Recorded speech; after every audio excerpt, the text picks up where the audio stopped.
또 함께 기도해 주시면 감사하겠습니다.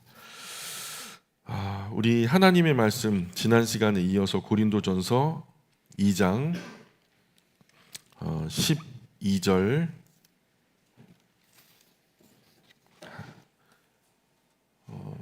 고린도전서 2장 12절 한 절 말씀을 우리가 함께 합독하겠습니다. 모니터 스피커가 전혀 안 나오거든요. 배에 힘이 많이 들어가네요. 자, 2장 12절 같이 읽습니다. 시작.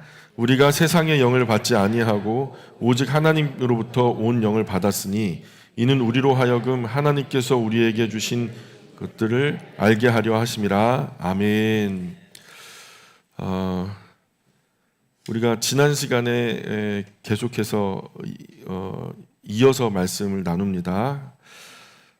우리가 지난 시간에 마치 이는 우리로 하여금 하나님께서 우리에게 은혜로 주신 것들을 알게 하려 하심이라. 그래서 그것이 우리가 후천적으로 노력해서 얻는 그런 지식이 아니라 하늘로부터 우리에게 가르쳐 주시는 선물로 주시는 은혜다. 성령님의 임재로 그분의 안내와 가르쳐 주심으로만 알 수 있는 그런 신령한 지식이 있다라는 거죠. 사람이 자기 이성과 지혜, 지식으로는 하나님을 알 수 없습니다. 하나님이 허락할 때에만 하나님을 알 수 있는 거죠. 때문에 하나님은 전도에 미련한 것으로 믿는 자들을 구원하시기를 기뻐하셨다라는 것을 말씀 나누었죠. 절대 세상 어떤 지혜와 지식, 철학으로도 하나님을 찾지 못합니다. 하나님의 존재가 있을까? 그 정도는 생각할 수 있을지 모르지만 과거 세계 역사 속에서 예수님이 오시기 전 500년 전에 아이고 속이 시원하네요. 500년 전에 동양에서는 공자 맹자가 그렇게 그 최고의 덕이라고 하죠. 최고의 도, 메타피직스, 뭔가 실존하는 모든 것의 기원이 될 만한 제1 원인, 동서고금을 막론하고 그것을 계속 찾고 또 찾았죠. 예수님 오시기 전 700년 전에는 그리스에서 최고의 지혜자 유수한 철인들이 절대 진리를 알아내고자 애를 쓰고 또 애를 썼습니다. 세상의 물질이 기원이 뭘로 돼 있나, 물로 돼 있나, 불로 돼 있나, 이런 것들로 시작해서 처음에 운동의 원인이 뭔가, 이 형태를 디자인한 디자이너는 누굴까, 이 나름의 어떤 질서 이런 것들을 있게 한 그런 존재는 어떤 존재일까, 일자 혹은 모든 것의 원인이 되는 제1 원인을 찾고 또 찾았습니다. 그러나 아직까지 못 찾고 있죠. 세상 그 어떤 철학으로도 우리가 아는 참 하나님을 찾지 못합니다. 참 하나님은 성경을 통해서만 안내받을 수 있습니다. 그래서 이사야 45장에서는 진실로 하나님은 숨어 계시는 하나님이십니다 라는 고백이 나옵니다. 하나님을 찾는 사람이 있는가 보려고 하신다는 거죠. 그러나 모든 사람이 하나같이 다 함께 물러나 함께 더러운 자가 되어버렸다라는 것이 성경의 가르침입니다. 우리는 모두 다 우둔한 자가 되어버렸어요. 멍청한 사람들이 되었습니다. 원래 하나님이 창조하신 그 사람의 원래 상태보다 많이 멍청해졌다는 거예요. 많이 오염됐다는 거예요. 성능이 많이 떨어졌다는 겁니다. 근데 세계 역사는 아니죠. 점점 진보해 가고 있다, 진화해 가고 있다라고 하지만 사실 성경은 그 반대입니다. 점점 하나님이 처음 만드신 인류보다 그 생각과 그 영적인 영감 또 지성 이런 것들이 다 오염되고 우둔해지고 있다는 것을 말하고 있습니다. 그래서 사람의 지혜로는 도저히 하나님을 찾지 못합니다. 무언가 높고 크고 위대한 분을 느끼기는 해요. 사람 마음마다 영성, 신심이라는 것이 있어서 무언가를 섬겨야 한다는 것은 본능적으로 알고 있지만 그게 무엇인지 몰라서 더듬어 찾고, 큰 바위일까? 엄청나게 큰 나무일까? 아니면 다른 어떤 사람의 형상을 한 신일까? 각종 은금, 목석을 갖다 깎아놓고 그 앞에 절을 하지만 정말로 우리가 섬겨야 할 우리의 창조주 하나님을 그렇게 더듬어서는 찾을 수가 없다는 거예요. 그래서 모든 것의 시작과 끝이요 처음과 나중이요 알파 오메가 되시는 우리 여호와 하나님이라는 것은 전혀 알지 못하더라는 거예요. 그래서 12절 우리가 세상의 영을 받지 아니하고 오직 하나님으로부터 온 영을 받았으니 이는 우리로 하여금 하나님께서 우리에게 은혜로 주신 것들을 알게 하려 하심이라. 우리 손에 들려진 이 작은 성경 없이는, 이 성경 없이는, 또 이 성경을 보는 동안 성령 하나님의 감화 감동 없이는 우리가 하나님께서 은혜로 우리에게 주신 것들을 절대로 깨닫지 못합니다. 많은 사람들이 이 성경의 진리들을 상식 차원에서, 지식 차원에서 설명을 하려고 해요. 그 마치 우주를 30cm 자로 재는 것과 똑같아요. 사람의 두뇌가 그렇게 뛰어나지 못하거든요. 하나님의 지혜는 사람이 가장 뛰어난 것보다 하나님의 가장 우둔한 것이 훨씬 더 지혜롭다 그랬어요. 그것을 어떻게 우리가 하나님의 지혜를 간파하려고 하겠습니까? 마치 유치원생 아이들이 지금 어른들의 세계의 이야기들을 이해하려고 하는 것보다 훨씬 더 어렵다는 거예요. 우리가 하나님께서 은혜로 우리에게 주신 것들을 절대로 우리 스스로는 깨닫지 못합니다. 안타까운 것은 이 자리 우리가 그 은혜를 이미 받아 누리고 있으면서도 그것이 하나님의 은혜인지 알지 못하고 감사할 줄도 모르더라는 거예요. 우리나라 인문학의 대가죠. 전 문화부 장관 지냈던 이어령 박사도 끝까지 몰랐거든요. 근데 딸이 암에 덜컥 걸려버렸어요. 그래서 정말로 딸이 믿는 하나님이 있다고 하는데 그 하나님이 정말로 계시다면 좀 우리 딸을 좀 어떻게 치료해 달라고 어쩔 수 없이 딸의 하나님께 굴복하여 기도를 하는 도중에 딸이 닳고 읽었던 성경을 갖다 손에 들고서 전에 10번도 더 읽었는데 전에 보이지 않던 것이 이제 딸이 아프고 나니까 읽으면서 하나님의 성령께서 그 마음 가운데 감화 감동 주셨어요. 그러면서 성경 안에서 하나님을 인격적으로 만난 거예요. 이렇게 세상을 지으신 분, 이렇게 많은 인류를 구원하시기 위해서 사랑을 부어주셨던 이 분이 과연 나의 딸과 그리고 나의 신변의 이 모든 일들을 나쁘게 하실 분은 아니다. 우리에게 뭔가를 주시는데 가장 그냥 적당하게 주시는 것이 아니라 최고 최선의 것을 주실 분이라는 것을 인격적으로 만난 거예요. 이렇게 좋으신 분이라면 제가 소원합니다. 우리 딸을 고쳐주세요 하면서 기도했던 거죠. 딸이 나았어요. 그러면서 예수님을 나의 구주와 주를 영접하고 그가 세례를 받을 때 한국에 있는 무신론자들 학회 안에서는요 대성통곡이 일어났습니다. 한국의 가장 큰 어떤 그 무신론의 대부가 오늘 죽었다 하면서 대서특필됐던 그런 기록이 있습니다. 얼마 전 마지막 그 이어령 교수가 마지막 숨을 거두는 순간까지 심오한 삶의 이야기를 전하면서 하나님의 충성된 일꾼으로 쓰임받다 하나님의 소천을 받았습니다. 그럼 최근 마지막 숨 거두기 직전에 김지수라고 하는 기자가 있는데요. 그 기자와 인터뷰한 내용으로 그 이어령의 마지막 수업이라는 책 한 권이 나왔어요. 근데 그 지식이 날카로움이 그 예리함이 굉장히 삶을 꿰뚫는 지혜의 깊이가 놀랍도록 높습니다. 한번 읽어보시면 좋을 것 같아요. 우리가 성경을 통해서 예수님을 만나지 못했다면 세상의 지혜자, 달변가들의 말들로 아주 쉽게 휩쓸리고 넘어갔을 거예요. 예수님께 세례받지 않고 세상 학문, 철학, 지혜 이런 것들에 먼저 세례를 받았다면 이것이 잣대가 되어서 하나님의 말씀을 계속 난도질하고 있을 거예요. 이것도 아니지 않냐 저것도 아니지 않냐 하면서 내로남불이거든요 항상.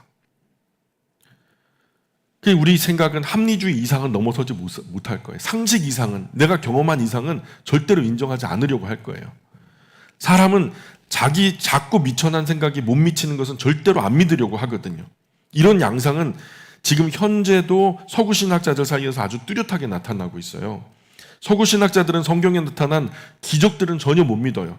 영이라든가 부활이라든가 마치 과거 사두개인들처럼 신비한 초자연적인 어떤 하나님의 능력들을 인정하지 않으려고 해요. 철학의 눈으로 성경을 보니까 뭔가 다른 이유가 있을 것 같고 과학적인 어떤 설명이 있을 것 같고, 근데 그 과학자들이 다 모여서 세계 유수한 과학자들이 다 모여서 머리를 맞대고 참깨 하나를 만들지 못해요. 비율이 맞는 어떤 성분으로 섞어지게를 해가지고 참깨 비슷하게 모양은 만들 수 있으나 그 참깨 하나를 땅에 심겨져 싹이 틔어지는 그런 참깨 하나를 만들지 못해요. 그게 무슨 지성이에요? 하나님의 지혜 앞에, 하나님의 지식 앞에 세상 모든 과학은 침묵해야 돼요. 그러나 성경의 눈으로 철학을 보면 크고 위대하신 하나님을 더 크게 느낄 수 있거든요. 근데 철학의 눈으로 성경을 보면 그 작은 잣대가 닿지 않는 무한한 하나님의 전능하신 능력은 도저히 이해조차 상상할 수도 없어요. 수용할 수조차 없어요. 그래서 철학자들은, 또 철학적 신학을 하는 신학자들은 참 진리가 도달하기 어려워요. 그래서 어설프게 신학하다가는 무신론자 되기 십상이다. 이런 얘기가 있어요. 어설프게 철학하다가는 무신론자 되기 십상이다. 사람의 사색은 한계가 있거든요. 바울이 그리스 헬라 문화로 찌든 고린도에서 교만한 사람들을 앞에 놓고 말한 배경을 알고는 있어야 되죠. 그래서 바울은 이런 말을 해요. 13절에 한번 볼까요? 같이 읽어보겠습니다. 2장 13절 시작. 우리가 이것을 말하거니와 사람의 지혜가 가르친 말로 아니하고 오직 성령께서 가르치신 것으로 하니 영적인 일은 영적인 것으로 분별하느니라. 아멘. 모르죠. 세상의 현상 안에서 그 유한한 것, 경험되는 것으로 만족하고 실험을 통해서 검증되는 것만 믿으려고 하면 당장에 지금 우리가 보이지 않고 설명될 수 없는 수많은 현상들에 대해서는 벌써 인생의 100 중에서 99은 눈 감고 사는 거거든요. 14절에 육에 속한 사람 같이 읽습니다. 육에 속한 사람은 하나님의 성령의 일들을 받지 아니하나니 이는 그것들이 그에게는 어리석게 보임이요 또 그는 그것들을 알 수도 없나니 그러한 일은 영적으로 분별되기 때문이라. 아멘. 오늘 우리가 예배당에 모여서 이렇게 하나님을 예배하는 거, 이 시간을요, 세상에 어떤 많은 사람들은요, 세상 바보 같다라고 욕하는 사람들이 있어요. 손가락질하는 사람도 있어요. 이해가 안 되니까. 육에 속한 사람들이 있다니까요. 그래서 바울은 사람을 세 부류로 나누거든요. 육에 속한 사람, 푸시키코스. 태초 에덴에서 타락하여 쫓겨난 오염된 사람들을 말해요. 오염된 사람이 생각으로는 거듭날 가능성은 전혀 없다. 이 사람들이 어떻게 스스로 공부해서 후천적으로 노력해서 그 길을 영원으로 이어지는 생명의 길을 찾을 수 있는 가능성은 제로, 없다. 성경의 선언이에요. 모든 사람이 죄를 범하였음에 하나님의 영광에 이르지 못한다. 못할 수도 있다가 아니에요. 간혹 어떤 사람은 갈 수도 있다. 이렇게 설명했으면 여진이 있겠는데요. 성경의 선언은 로마서 3장 23절의 선언은 모든 사람이 죄를 범하였으면 하나님의 영광에 이르지 못한다. 완벽하게 완료형으로 말했어요. 마치 애초 고장난 시계로 나는 양심에 따라 살았으니 나는 천국 갈 수 있어. 다른 사람만 해코지하지 않고 다른 사람 불편하게 하지 않고 나 나름대로 내 양심껏 살았어. 근데 그 양심이요 정말 선해요? 예? 그 양심이 정말 바르다고 생각해요? 그 양심 자체가 벌써 고장났다면 어떡하실래요? 그게 마지막 어떤 결정적인 순간에 나의 이기적인 방향으로 기울지 않을 거라고 생각하세요? 그 양심이 고장나지 않았다고요? 애초 고장난 시계로 나는 약속 잘 지켰노라고 빡빡 우기는 꼴이죠. 오염된 사람의 생각의 발로나 양심은 결코 선하거나 바르지 않아요. 단편적으로는 선할 수 있어요. 짧게는 선할 수 있어요. 선한 척할 수도 있고요. 결국은 악한 방향으로 흘러가요. 그래서 바울은 육에 속한 사람, 푸시키코스, 타락한 이후 방치된 죄의 상태의 사람, 자연인, 내가 죽었는지도 모르는 거예요. 내가 혼수 상태인지도 모르는 사람들. 이런 사람들은 누군가 옆에서 깨워줘야 되는 거예요. 생명의 씨앗이 그 안에 들어가야 되는 거예요. 그래서 이런 사람을 전도하는 거예요. 전도는 바로 그 생명의 씨앗을 그 심령에 넣어주는 거예요. 그 생명의 씨앗은 예수 그리스도고요. 그것이 마음속에 들어갔을 때 사망에 속한 육신의 법이 온전히 지배하던 그 마음밭에 생명의 씨앗이 딱 떨어지고 나니까 그게 싹이 나는 순간 전쟁이 벌어지는 거예요. 내가 이렇게 살아도 될까? 이렇게 살아서 괜찮을까? 정말 성경이 말씀하는 하나님이 진짜 살아계시다면, 그분이 나를 만드셨다면 내가 이렇게 함부로 말하고 함부로 생각하고 함부로 생활하는 것에 대해서 과연 괜찮은 걸까? 이런 전에는 고민이 되지 않던 것들이 내 마음속에 훅 하고 들어오거든요. 그런데 그게 나쁜 건 아니에요. 그거 자체가 살아있다는 증거예요. 뭔가 내 안에 성령 하나님께서 예수 그리스도를 통하여 일하고 계시다는 증거거든요. 이런 사람,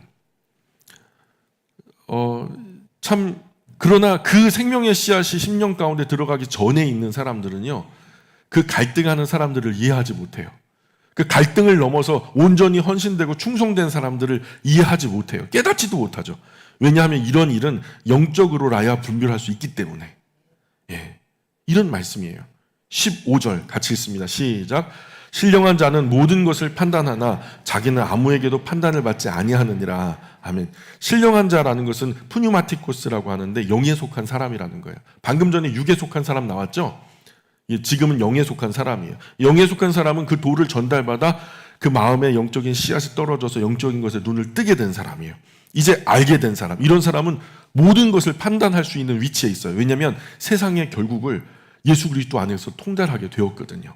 자신은 아무에게도 판단을 받지 않는다는 거예요. 이 말은 바울이 자신을 두고 하는 말이에요. 다른 여타 많은 그리스도인들 있지만 정말 영적인 세계를 아는 사람은 영적인 세계를 모르는 너희가 판단할 수준에 있는 것이 아니라는 거예요. 그러니까 함부로 말해요. 육에 속한 사람들은요, 영에 속한 사람들이 하는 일들을 함부로 말해요. 그러니 당구 혹시 아세요? 당구를 보시면 3쿠션을 마지막에 때리거든요. 저도 당구 되게 좋아하거든요. 근데 당구 공의 입장에서는 내가 맞춰야 할 공이 바로 옆에 있는데 이 당구공을 치는 사람이 좀 반대편으로 때리거든요. 그러니까 이 당구공 입장에서는 왜 나를 저쪽으로 때리냐고, 바로 옆에 있는데 이쪽으로 때려야지, 이해가 되지 않을 수 있어요. 근데 당구를 치는 고수의 그 뜻은요, 저기 맞고 저기 맞고 저기 맞아서 결국엔 여기 맞는 것이 목적인 거예요. 그게 순리인 거예요. 그러니까 고수의 심정을 어떻게 알겠어요? 바울이 말하는 게 그거예요. 바울이 정말 영적인 세계를 아는 사람은 영적인 세계를 모르는 너희가 판단할 수준에 있는 것이 아니라는 거죠. 뭘 말해도 잘 모르겠지만 너희가 나를 판단하는 것이 아니라 내가 너희를 판단한다. 그게 바른 순서인 거죠. 아기가 엄마를 판단할 때는 뭐 세상 모든 것이 다 불평불만이에요. 우리 아이들 어렸을 때는 어렸을 때대로 뭐 달라 그러는데 사탕도 안 주고 말이야, 엄마가. 나 10개 먹고 싶은데 하나밖에 안 된다고 그러고 말이야. 그 되게 불만이죠. 엄마가 이해가 안 되죠. 근데 엄마 입장에서는 그걸 다 먹으면 난리 나요. 배탈 나요. 밥도 안 먹어요.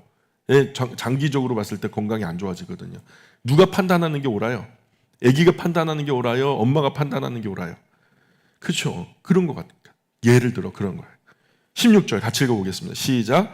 누가 주의 마음을 알아서 주를 가르치겠느냐. 그러나 우리가 그리스도의 마음을 가졌느니라. 우리가 라는 말은 내 개인적인 생각이 아니라는 말이에요. 나중에 갈라디아에서 가보면은 내 안에 그리스도가 살고 있다. 나는 그리고 없어졌다. 그렇게 말해요. 그 정도로 예수 그리스도의 영으로 내 안에 충만해졌고 내 생각, 내 개인적인 욕심, 내 개인적인 의지, 내 개인적인 사심 이런 것들이 다 배제되는 상태가 있더라는 거죠. 이 상태를 예수님은 자기 부인의 상태, 자기 부종의 상태라고 말해요. 내가 부종되는 상태. 그러나 예수님은 긍정되는 거죠. 나는 부정되지만 예수님은 긍정되는. 그래서 우리가 교회에 와서 자꾸 자기 생각으로 판단하고 정지할 때가 많거든요. 내 생각에는 이런 말 하면 안 돼요. 이런 말 하면 안 돼요. 이런 말 자꾸 나오면 교회는 어려워져요. 교회는 내 생각이 아니라 예수님이라면 어떻게 생각하셨을까? 이번에 독서 캠프 우리 예수남 아이들이 읽었던 책인데 예수님이라면 어떻게 하셨을까? 이것이 계속 묵상되어지는 거예요. 그리스도인의 마음은 그게 기초 자세거든. 예수님의 마음, 예수님의 심정, 예수님의 생각이 말씀하게 해야 되는 거죠. 이게 중요한 원리예요. 그래서 바울은 16절에서 우리가 그리스도의 마음을 가졌다라고 말하는 거예요. 자꾸 자기 입장에서만 이해해달라고 강요하는 사람은요, 이건 어린 아이죠. 젖먹이에요, 젖먹이. 그래서 바울은 육에 속한 사람도 있지만, 그래서 육에 속한 사람은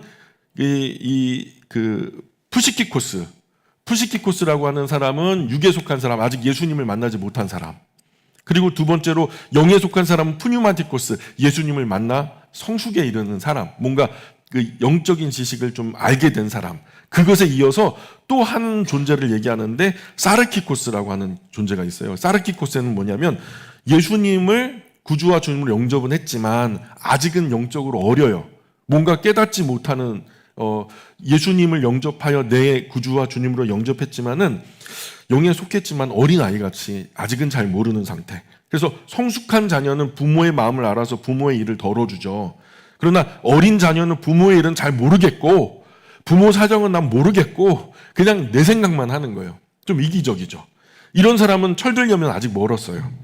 나는 어디 속한 사람일까요? 예?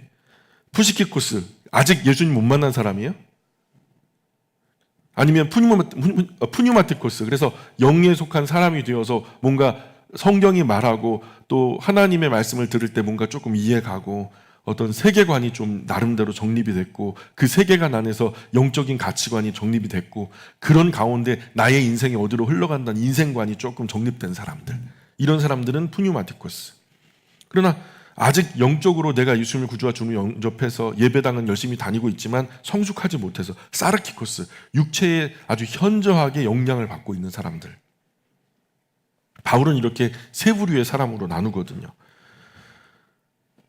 그래서 하나님 앞에서 내가 어떤 상태의 사람인가 심각하게 고민하는 한 주가 되었으면 좋겠어요. 자, 3장 1절로 건너가 볼까요? 3장 1절 같이 읽어봅니다. 시작. 형제들아, 내가 신령한 자들을 대함과 같이 너에게 말할 수 없어서 육신에 속한 자 곧 그리스도 안에서 어린 아이들을 대함과 같이 하노라. 아멘. 이제 육에 속한 사람과는 다르죠. 육에 속한 사람은 푸시키코스고 여기 지금 이 부분을 원어로 보면은 사르키코스로 단어가 쓰여졌어요. 그것은 방금 전에 우리가 말씀드렸던 영적으로 다시 태어나 거듭남의 은혜를 받긴 받았지만 아직은 영적으로 어린 상태. 아직 육신의 연연에서 육체적인 것들은 넘어서지 못하는, 영적으로 보자면 엄마 젖이 안 떨어진 젖먹이, 이게 바울의 표현이에요. 그러니까 고린도 교회 그리스도인들의 수준이 영적으로 젖먹이 수준이라는 말이에요. 그러니 젖도 안 떨어진 사람들이 바울을 판단했거든요. 사실 바울이 이렇다 저렇다 뭐 옳다 바르다 그르다 막 이런 것들을 판단했는데 너가 그렇게 판단할 수 있는 자리의 사람들이 아니야. 판단은 내가 해라고 바울이 얘기하는 거죠. 그죠? 지금 이 고린도 교회 사람들이 바울을 향해서 이렇다 저렇다 하는 말은 무슨 말인가요? 뭘 모르고 하는 말이에요. 너도 모르고 나도 모르는 말을 짓거리고 있는 거죠. 그러니 바울은 젖먹이 옹알이처럼 가볍게 무시해 줄 수밖에 없는 거죠. 2절 같이 읽습니다. 내가 너희를 젖으로 먹이고 밥으로 아니하였노니 이는 너희가 감당하지 못하였음이거니와 지금도 못하리라. 아멘. 고린도 교회 그리스도인들은 밥도 못 먹어요. 젖을 빨고 있는 영적인 유아기 상태라는 거죠. 그런데 그렇게 판단하고 정죄하며 교만한 행보를 갖다가 막 함부로 하고 있다는 거예요. 앞서 말씀드린 육체, 이성, 영적, 물질적, 신분적, 문화적 교만의 7가지 이야기를 지난 시간에 나누었었잖아요. 그런 7가지 교만한 모양이 고린도 교회에 이제 갓 예수님을 믿기 시작한 이 영적인 어린 아이들, 이 사르키코스, 이 영적인 미숙한 사람들 안에 그 교만이 가득 있었다는 거예요. 그래서 바울은 너희가 누구를 판단할 수 있는 자리에 있지 않다. 너희는 그리스도 안에서 영적인 젖먹이에 불과하다. 그래서 분수를 알아라. 좀 주제 파악 좀 해라. 이런 말이죠. 3절 계속 읽습니다. 시작. 너희는 아직도 육신에 속한 자로다. 너희 가운데 시기와 분쟁이 있으니 어찌 육신에 속하여 사람을 따라 행함이 아니리요. 아멘. 여기서도 말하는 육신에 속한 자는 사르키코스예요. 영적인 젖먹이. 영적으로 유아기에 있는 사람들 꼭 무슨 팔을 만들어. 미숙하니까. 예? 영적으로 뭔가 큰 지혜와 지식이 아직은 성령께서 그 안에 감화 감동으로 역사하지 못하셨으니까. 그러니까 너무 어리니까 어릴 때는 뭐예요? 놀 때 항상 뭐예요? 엎어라 제쳐라 하잖아요. 그래갖고 뭐 만들어요? 네 편 내 편 만들죠. 편가르기 하잖아요. 그죠? 갈라치기. 지금도 정치에서 편가르기, 국민을 갈라치기 하죠. 이거 미숙한 거예요. 선진 정치가 아닌 거예요. 꼭 옛날에 했던 거 그런 거 막 뭐 여러 가지 그냥 뭐 이렇게 하면은 국민이 반이 갈라진다. 그래도 절반은 먹고 들어간다. 막 이런 식으로 해가지고 갈라치기 하는 거. 이거 참 악한 거거든요. 성숙한 사람이 될수록 편을 넘어요. 파당을 넘어요. 그래서 우리라고 하는 경계가 넓혀져요. 처음에는 나라고 하는 이기적인 감옥에 갇혀 있다가 우리 가족만 알다가 가문처럼 이제 좀 가슴이 넓어지다가 우리 교회, 지역, 민족, 열방 나중에는 이 지구를 품고 우주까지 품을 수 있는 그런 사람이 있을까 모르겠는데 우리 주님은 그러셨던 분이거든요. 아직도 누구 편에 속해서 시기 질투 미움 다툼 분쟁하면 영적인 어린아이예요. 아무리 나이가 많아도 지식이 많아도 재산이 많아도 그저 젖먹이에 불과해요. 스스로 장성한 줄 알지만 착각하지만 사실은 젖먹이라는 거예요. 빨리 하나님 말씀 꼭꼭 씹어 먹어서 무럭무럭 자라야 해요. 그런데 조금 환기하고 이런 내용을 다시 바라보니까 바울은 아직까지 이 분파 분쟁에 대한 답변을 지금 하고 있는 것 같죠? 이 고린도 교회의 11가지 문제를 지금 다 다뤄야 되는 지금 이 첫 번째 파당의 문제를 아직도 지금 설명하고 있네요. 그죠? 아볼로파, 바울파, 베드로파, 그리스도파 이렇게 하는 이 사르키코스 영적인 젖먹이들 어찌 육신에 속하여 사람을 따라 행함이 아니리요. 지금 인격적 성령 하나님 따라 행하는 것이 아니라 지금 고린도 교회 그리스도인들 너희가 아직도 유치한 육신의 사람 영적인 젖먹이 짓을 하고 있다는 말이죠. 4절 같이 읽어봅니다. 시작. 어떤 이는 말하되 나는 바울에게라 하고 다른 이는 나는 아볼로에게라 하니 너희가 육의 사람이 아니리요. 그러니까 맞다는 거죠. 파당 나누어져서 나는 바울에게 속했어, 나는 아볼로에게 속했어, 이렇게 파당으로 하니까 성령 하나님으로 행하는 사람은 아볼로파 바울파 그렇게 하지 않는다는. 5절 계속 시작. 그런즉 아볼로는 무엇이며 바울은 무엇이냐? 그들은 주께서 각각 주신 대로 너희에게 하여금 믿게 한 사역자들이니라. 아멘. 이 사역자에다 한번 밑줄 그어보실래요? 이게 디아코노스라고 하는 헬라어인데 우리식으로 쉽게 설명하자면은 사환, 집사, 큰 집을 돌보는 집사, 심부름꾼 뭐 이런 얘기인데요. 신약 성경에 디아코노스라는 단어가 27번 사용되고 있어요. 대체로 이 신약 성경 안에서 이 디아코노스가 나올 때는 일꾼으로 번역이 돼요. 일꾼으로 27번 중에서 10번은 일꾼으로 번역됐고 5번은 집사로 번역되고 있고 나머지는 사역자, 사환 다 똑같은 말로 이제 번역되고 있는데요. 일반적으로 이 사역자라고 하는 말은요, 광범위하게 뭐 하나님의 일꾼이다 뭐 그런 의미죠. 그 일꾼 안에 목사도 있고 장로도 있고 권사도 있고 집사도 있고 이 자리에 우리 모두가 어떤 의미에서 다 디아코노스다. 아멘입니까? 그죠? 이 중에 어찌 감히 군림하는 사람이 있을까요? 그죠? 여기서 섬김을 받으시는 분은 오직 하나님 한 분이시죠. 다만 그분을 섬기는 섬김의 양태가 다를 뿐이죠. 그래서 너희로 하여금 믿게 한 사역자들일 뿐이다. 이런 의미예요. 그러면서 6절 7절 시작. 나는 심었고 아볼로는 물을 주었으되 오직 하나님께서 자라나게 하셨나니 그런즉 심는 이나 물 주는 이는 아무것도 아니로되 오직 자라게 하시는 이는 하나님뿐이니라. 아멘. 바울은 사도요, 영적인 지식도 충만해서 신령한 사람으로 여겨지는데 그럼에도 불구하고 나는 아무것도 아니다. 우리가 볼 때 바울은 정말 대단한 사람이잖아요.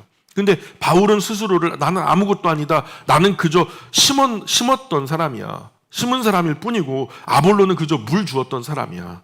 그 심는 것, 그 물 주는 것, 그 누구나 할 수 있지. 그건 아무것도 아니야. 우리 말고 다른 사람들도 할 수 있어. 근데 정말 중요한 건 말이야. 자라게 하시는 거. 이 씨 안에서 싹이 트고 잎이 나고 줄기가 나서 꽃이 피고 열매가 맺게 하는 거, 이렇게 하는 거, 오직 자라나게 하시는 분은 딱 한 분, 하나님 한 분뿐이시다. 진짜 중요한 것은 하나님이야. 이런 말하는 거죠. 8절 계속 시작. 심는 이와 물 주는 이가 한 가지나 각각 자기가 일한 대로 자기의 상을 받으리라. 심는 이도 물 주는 이도 같다는 거예요. 누가 위에 있지 않다는 거죠. 누가 심었다, 누가 물 줬다, 뭐가 그게 중요해요. 그저 자기 일한 대로 각자 다 상 받을 거야. 힘들게 일했으면 그 힘든 만큼 하나님 다 아시니까. 어린 아이에게 물 한 그릇 대접, 냉수 한 그릇 대접한 것도 결단코 상을 잃지 않는다고 말씀하신 주님께서 누가 얼마나 힘들었는지. 세상은요, 일을 한 결과물이 많으면 일 많이 한 거잖아요. 근데 일을 한 결과물이 적어도요, 일하는 과정에서 무던 애를 먹어가지고 결국에는 결과물이 없는 사람도 있을 수 있거든요. 애를 많이 썼는데도. 근데 하나님은 그것까지 보시거든요. 그러니까 하나님은 결단코 그 상을 잃지 않게 하시는 아주 공명정대하신 분이세요. 이런 하나님을 믿으시기 바랍니다. 그러면 우리가 고난 속에서도 봉사할 수 있고요. 서름, 누명, 억울함 속에서도 버틸 수 있는 힘이 있어요. 하나님은 신원하시는 하나님이다. 반드시 행한 대로 갚아주시는 분, 일한 대로 갚아주시는 분이다. 일한 대로 자기 상을 받으리라 그러잖아요. 9절 10절 계속 읽어볼게요. 시작. 우리는 하나님의 동역자들이요 너희는 하나님의 밭이요 하나님의 집이니라. 내게 주신 하나님의 은혜를 따라 내가 지혜로운 건축자와 같이 터를 닦아 두매 다른 이가 그 위에 세우나 그러나 각각 어떻게 그 위에 세울까 조심할지니라. 아멘. 바울은 두 가지 비유를 가져왔잖아요. 첫 번째 비유는 우리가 앞서 살폈던 대로 하나님의 밭의 비유예요. 그 밭에서 일하는 일꾼들이 바울은 심는 일을 했고 아볼로는 물 주는 일을 했다는 거죠. 그 중에 제일 중요한 자리에 있어서 정말 구체적으로 제대로 확실하게 더 멋지게 일하시는 분은 오직 하나님 한 분뿐이시라는 것을 얘기하고, 두 번째 비유는 하나님의 집 비유를 가지고 왔어요. 하나님의 은혜로 바울은 하나님 집에 터를 닦았던 사람이에요. 아볼로는 그 위에 집을 세웠대요. 바울은 터를 닦고 아볼로는 집을 세웠대요. 그러나 각 사람은 이 한 기초 위에 한 집을 조심스럽게 세우는, 협력해서 함께 세우는 건축자와 같다는 말이죠. 오늘 우리 예배당 이렇게 할 때도 전기기술자 하시는 기사님, 가구하시는 기술자님, 문만 따로 보시는 분도 계셨고, 바닥만 따로 하시는 분도 계셨고, 이렇게 여러 가지 각 분파가 와가지고 다 오셔서 나름의 어떤 특출한 기술로 합력해서 한 공간을 이룬 거잖아요. 그러니까 이런 얘기죠. 한 목적으로 조심스럽게 일치해 나가는, 하나님의 집을 세운다라고 할 때는 협력하여 선이 이루어지는 거예요. 그런데 하나님의 집 기초를 놓은 그 터를 무엇이라고 합니까? 11절에 보세요. 11절 시작. 이 닦아둔 것 외에 능히 다른 터를 닦아둘 자가 없으니 이 터는 곧 예수 그리스도라. 예수 그리스도라는 터 위에 우리가 영원히 거할 하나님의 집을 짓고 있는 거예요, 지금. 자, 그래서 계속해서 12절 13절 시작. 만일 누구든지 금이나 은이나 보석이나 나무나 풀이나 지프로 이 터 위에 세우면 각 사람의 공적이 나타날 터인데 그날이 공적을 밝히리니 이는 불로 나타나고 그 불이 각 사람의 공적이 어떠한 것을 시험할 것입니다. 아멘. 공적은 에르고온이라고 하는 헬라어 단어인데요, 행동하다, 공로를 세우다 이런 말이에요. 공로라고 우리가 좀 공적, 좀 낯서니까요, 우리가 쉽게 말할 수 있는 공로라고 한번 생각해 보죠. 나중에 누가 무엇을 했든 그 공로가 밝히 드러나게 되어 있다는 말이에요. 누가 사람은 몰라줘도, 목회자는 몰라줘도, 내 옆에 있는 동료들은 몰라줘도 내가 하나님의 영광을 위해서 했던 그 일은 반드시 그날에 드러나게 되어 있다는 말이에요. 그런데 하나님 보시기에 유효한 공로도 있고 하나님 보시기에 무효한 공로도 있대요. 그게 어떤 거냐? 그러니 하나님의 불로 시험해서 무효한 것은 다 태워져 버린대요. 하나님 불꽃 같은 눈이라고 하잖아요. 내가 사람은요, 우리 송장로님이 일을 하는데 이거 사람 보라고 한 거야, 이렇게 오해할 수도 있는데, 그런데 실제적으로 송장로님은 나 하나님의 영광을 위해서 나는 이거 하는 거야. 진심은 다를 수 있잖아요. 사람은 10길 물속은 알아도 한 길 사람 속은 모르거든요. 하나님은요, 그러나 사람의 깊은 곳도 다 통달하시는 분이세요. 감찰하시는 분이세요. 불꽃 같은 눈으로 꿰뚫어 보시는 분이기 때문에 그 불꽃 같은 눈을 거쳐야 돼요. 그러면 공정한 심사가 이루어져요. 그래서 100% 하나님의 영광을 위해서 했다고 하면 타서 없어지지 않아요. 그 공로는 그대로 남게 돼요. 다 남아 있어요. 그래서 그렇게 하나님의 영광을 위해서 했던 것들은 남되, 그러나 다른 사람들에게 보여지라고 공명심에 아나니아 삽비라처럼 눈 가리고 아웅하는 식으로 그런 것들은 다 그날에 타서 없어져 버려. 14절 15절 시작. 만일 누구든지 그 위에 세운 공적이 그대로 있으면 상을 받고 누구든지 그 공적이 불타면 해를 받으리니 그러나 자신은 구원을 받되 불 가운데서 받은 것 같으니라. 아멘. 아예 아무것도 안 하면 해는 안 받을 거 아니에요, 그죠? 근데 여기서 해라고 하는 것은 불로 다 태운 후에 하나님 보시기에 유효한 공로가 남아 있는 사람은 상급을 받게 될 거다, 큰 상을 받게 될 거다. 그러나 불로 다 태울 때 그 공로가 함께 타면 해를 받는다. 이건 벌 아니에요. 고통을 받는다 그런 말이 아니고 재미오라고 하는 헬라어로 다 써 있는데, 큰 손실을 보게 된다, 손해를 보게 된다. 사실 사람 눈 보면서도 뭔가를 하려고 하면은 돈도 들어가고 시간도 들어가고 열정도 들어가잖아요. 그거 헛고생이라는 거예요. 헛된 물질이라는 거예요. 나름대로 안 쓰고 안 먹고 해가지고 뭔가 하나님을 위해서 한다고 했는데 사실 그게 하나님이 아니라 다른 사람들 보라고, 또 공명심에, 아는 명예욕에 그렇게 했다면 그런 것들은 다 손실을 볼 거라는 말이에요. 이게 벌을 받는다, 해를 입는다라고 하는 게 그런 의미가 아니라, 그래서 그 공로는 다 타고 없어져서 상은 없다는 거예요. 그러나 상은 없지만 부끄러운 구원이라도 구원을 얻기는 얻을 거다, 이런 말씀을 하고 있는 거예요. 하나님의 집 하니까 유형의 예배당만 생각하면 안 돼요. 유형의 예배당만 생각하면 안 되고 본질적으로 하나님의 집, 하나님의 저는 그리스도인 본인의 신앙이에요. 신앙의 집. 그래서 교회를 지키기 위해서 불같은 시험으로 로마가 64년에, 주후 64년에 네로의 때로부터 시작해서 311년까지 250년간을 250년에 걸쳐서 10차례의 대박해를 견디는 것도 사실 불같은 시험에서 공로를 인정받는 거예요. 사람들은 몰라요. 그 깊은 땅굴 속에서 내가 어떤 고통을 받았는지. 그러나 누구는 아세요? 하나님은 아세요. 거기 갑바도기아 갔더니 지하 20층까지 파놨는데 그 이후로는 더 이상 아예 안내를 안 해요. 근데 거기에 이렇게 써 있어요. 햇볕을 한 번도 보지 못한 어린 아기가 그 안에서 살다가 죽은 적도 있대요. 근데 햇빛을 보지를 못해. 나가면은 로마 군인들이 와가지고 찔러 죽이니까. 근데 그 사람들이 이런 고백을 해요. 나는 여기서 햇빛보다 더 밝은 빛을 보고 있다. 이런 고백을 해요. 그 서름, 그 아픔, 그 숨은 고통을 누가 알아요? 예? 이 혹독한 시험 기간 동안 가짜 믿음, 거짓된 믿음은 서 있지 못하죠. 남들 보라고 하는 믿음은 도저히 그거 못 버텨요. 사람들 보라고 교회 안에서 이익을 얻으려고 가짜로 엉뚱한 목적으로 교회 안에 속했던 사람들은 아주 작은 시험거리, 작은 풍파만 일어나도 다 도망가요. 바람에 나는 겨와 같도다. 형체도 없어져요. 뜨거운 시험의 날에 자기의 하나님의 교회됨을 포기해버려요. 나는 하나님의 교회, 하나님의 성전인 것을 알지 못하느냐. 이 나라고 하는 사람을 그냥 놔버린다니까요. 신앙 포기하고 결국 예수 그리스도를 배교해버리고 말아요. 그때 고난의 때나 오늘 평안의 때나 저는 결코 다르지 않다고 봐요. 그때는 고난으로 키질하셨고 오늘은 평안으로 키질하시고 변치 않는 진리로 하나님의 집을 짓고 있는 사랑하는 영광 가족들, 그 공로가 타지 않고 남아있기를 주님의 이름으로 축원합니다. 이 모든 것이 하나님의 영광을 위하여. 솔라데오 그라치아, 하나님께 영광을. 그래서 하나님 나라가 임할 때 큰 하나님의 상급 얻기를 소망합니다. 그러나 그 불처럼 뜨겁고 고통스러운 시험의 때가 왔을 때 그 모든 공로가 불타버려요. 다 손해보고 손실보았다면 상급은 기대하지 말라는 거예요. 바울의 말은. 부끄럽게라도 끝까지 믿었다면 구원 얻기는 할 테지만 불 가운데 구원받은 것처럼 그렇게 폼나는 구원은 아닐 거라는 거죠. 어떤 분은 구원받은 사람들의 영광은 똑같아야 된다고 말해요. 무슨 천국에서 차별이 있어요. 세상에서 차별대우 받느라고 아주 그냥 나는 속상했는데 천국에서도 가면은 뭐 등급이 나눠져. 왜?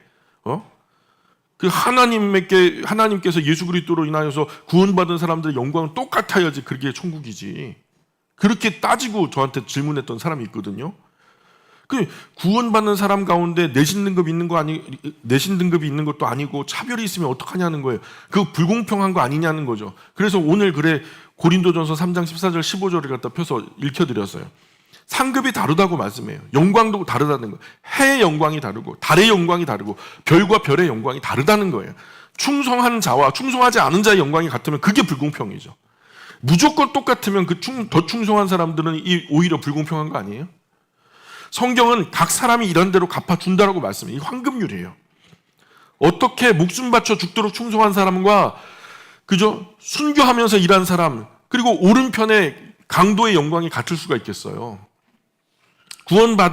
받는 사람은 같지만, 구원받는다라는 것은 같지만 그 영광과 그에 따르는 상급에 대해서는 분명히 다른 거죠. 성경이 그것을 말하고 있어요.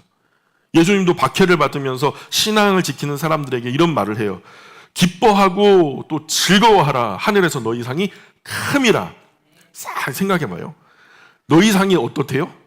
크다. 그러면 작은 상도 있겠죠. 맞죠? 작은 상도 있겠죠. 또 상이 있다면 너희 상이 있다라고 말씀하셨으니까 상이 없는 사람도 있겠죠. 있죠. 달란트 비유에서도 5달란트 남긴 사람에게 5달란트, 또 다른 본문에서는 한 문화로 10문화를 남긴 사람도 있더라고요. 근데 그 한 문화로 10문화를 남긴 사람에게는 10고울을 내가 권세를 주겠다라고 말씀하시니까요. 그래서 우리는 기왕에 이 세상의 여러 손해와 어려움을 감수하면서 하나님 앞에서 하나님의 자녀 되기 원하고 예수님을 구주와 주를 영접해서 그리스도인 되기 원했다면 신앙생활을 하기로 우리가 각오한 거 아니겠어요? 근데 신앙생활의 여러 손해와 어려움을 감수하면서 그렇게 신앙생활을 하기로 우리가 각오했다면 상도 있고 영광도 있는 그런 신앙생활을 해야 되지 않겠어요? 그죠? 이왕이면은 상도 있고 영광도 있는 그런 신앙생활을 해봐야죠.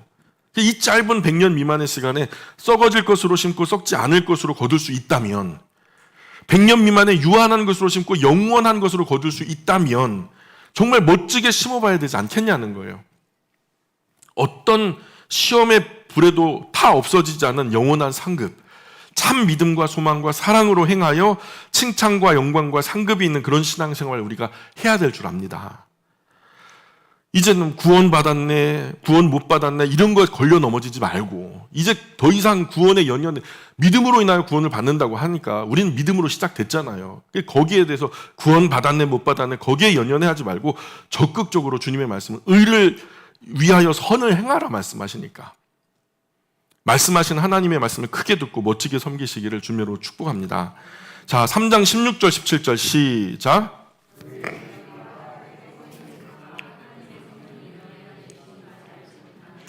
누구든지 하나님의 성전을 더럽히면 하나님이 그 사람을 멸하시리라. 하나님의 성전은 거룩하니 너희도 그러하니라. 아멘. 하나님께서 주신 이 몸을 죄의 몸, 죄의 도구로 전락시켜버려서는 안 돼요. 또한 이 몸을 통해서 필요한, 생활에 필요한 돈, 즉 생활비는 벌어야 하죠. 그죠? 우리가 이 땅에 발 딛고 사는 동안에 생활비가 필요하죠. 그래서 생활비를 벌어야 되는 것은 맞아요. 그거 하나님도 인정하세요. 그러나 넘치는 돈, 여윳돈을 위해서 우리 몸 혹사시키는 것 죄와 허물이 될 수 있어요. 악한 일은 아니지만 잘하는 일도 아니에요. 성령 하나님께서 거하시는 전이고 오랫동안 건강하게 쓰실 도구인데 우리 너무 인간적인 욕심에 집착해서 몸을 혹사시켜가면서 병을 얻어가면서 다치고 상해가면서 그렇게 일하는 것은 잘하는 짓이 아닌 거예요. 몸의 건강 관리를 잘하는 것도 하나님께 충성이에요. 세상이 말하는 효도도요, 신체 발부는 수지 부모라, 불감 회상 효지 시하라 이런 말이 있잖아요. 신체 발부는 부모로부터 받았으니 회상하지 않는 것이 효도의 시작이다 이런 말 있는 것처럼 우리 몸을 건강하게 잘 관리하는 것이 이 땅의 부모님께 효도하는 것이고, 그죠? 나아가 저 하늘 더 큰 아버지께도 효도하는 것이니까. 그러니까 건강 관리 잘해야 되겠어요? 못해야 되겠어요? 저부터도 좀 찔리는 말씀이에요. 제가 저를 향해서 말 전하는 거예요. 몸을 잘 관리하고 건강하게 하려면 세 가지 순환계 잘 관리해야 된대요. 호흡 순환계, 혈액 순환계, 소화 순환계. 그래서 호흡 순환계는 깨끗한 공기 마시고 무리하지 말아야 돼요. 의사들이 하는 말이에요. 깨끗한 물 마시고 깨끗한 공기 마시고 무리하지 말아야 된다고. 혈액 순환계는 맑은 물 마시면서 뭐 해야 될까요? 무리하지 말아야 돼요. 그리고 소화 순환계는요, 정결한 음식 과식하지 않으면서 어떻게 해야 돼요? 무리하지 말아야 돼요. 예. 무리하지 말아야 돼. 공기도 물도 음식도 가리면서 여섯 동안 성실하게 진실하게 일하고 주일날에는 하나님의 은혜 아래서 사랑하는 가족들과 푹 쉬는 거죠. 그래서 저는 한국교회가 주일날 그리스도인을 너무 혹사시킨다고 저는 그렇게 생각해요. 그래서 우리 영광교회만큼은 혹사당하는 그리스도인이 없었으면 좋겠다. 혹시라도 제가 혹사시키는 분이 있다면 개인적으로 조용히 좀 찾아와 주세요. 제가 그 일을 좀 덜어드릴게요. 우리 영광교회는 제가 생각할 때는 혹사하는 분은 없다고 생각해요. 그러면 안 되는 거예요. 음식도 각 가정에서 하나씩만 준비해서 뷔페처럼 카운터에 그냥 늘어놓으면요, 교회에서 밥만 적절하게 그냥 해놓으면 덜어서 자기 먹은 거 자기가 치우면 정말 간단한 일이죠. 그렇죠? 전에처럼 우리 어머니들 그 찜통 주방에 들어가서 두세 번 예배도 못 드리면서 혹사당했잖아요. 저는 그게 정말 가슴 아팠어요. 그래서 그냥 큰 국솥도 그냥 비싸게 주고 산 거 다 팔아버리고, 그저 그냥 버너도 다 팔아버리고, 그래서 그렇게 예쁘게 그냥 그렇게 꾸며놨잖아요. 저기서 뭘 할 수 있겠어요. 그죠? 커피나 끓이지 뭐. 혹사당하면 안 돼요. 이 자리, 우리 모두는 나름대로 다 일상에서 충분히 고생하고 수고하신 분들이 이 자리에 오신 거예요. 그러니까 이렇게 주무시고 계시잖아요. 그쵸? 얼마나 힘들었으면. 괜찮아요. 그 코만 안 골면 괜찮다고 제가 늘 말씀드리죠. 수고하고 무거운 짐진 자들아, 다 내게로 오라. 너희를 또 수고하게 하리라 하셨나요? 예? 더 수고하여야 하리라 이렇게 하셨나요? 아니잖아요. 수고하고 무거운 짐진 자들아, 다 내게로 오라. 내가 너희를 쉬게 하리라. 이게 맞죠? 일상의 짐은 그리스도인으로 살아내느라 다소 무겁고 힘들고 버겁더라도 그리스도인의 주일은 그 짐이 좀 가벼워야 돼요. 그래서 우리가 북카페 이름이 뭐예요? 북카페 이름이 퀴즈. 우리 북카페 이름이 뭔지 아세요? 쉴만한 물가. 쉬라는 거예요. 좀 예배당에 와서 그 주일날 1시간 있다가 막 쏜살같이 갈려가서 또 뭐 하려고 하지 마시고 좀 놀멍 쉬멍 좀 심심하고 좀 싱겁고 슴슴하고 그래야지 정신 건강에도 좋아. 영적으로도 좋고 육체적으로도 좋고. 아무튼 귀 있는 자는 들을 수 있은 듣는 것이 복이죠, 그죠? 18절 계속 읽어볼게요. 시작. 아무도 자신을 속이지 말라. 너희 중에 누구든지 이 세상에서 지혜 있는 줄 생각하든 어리석은 자가 되라. 그리하여야 지혜로운 자가 되리라. 18절부터 우리 다음 시간에 계속해서 말씀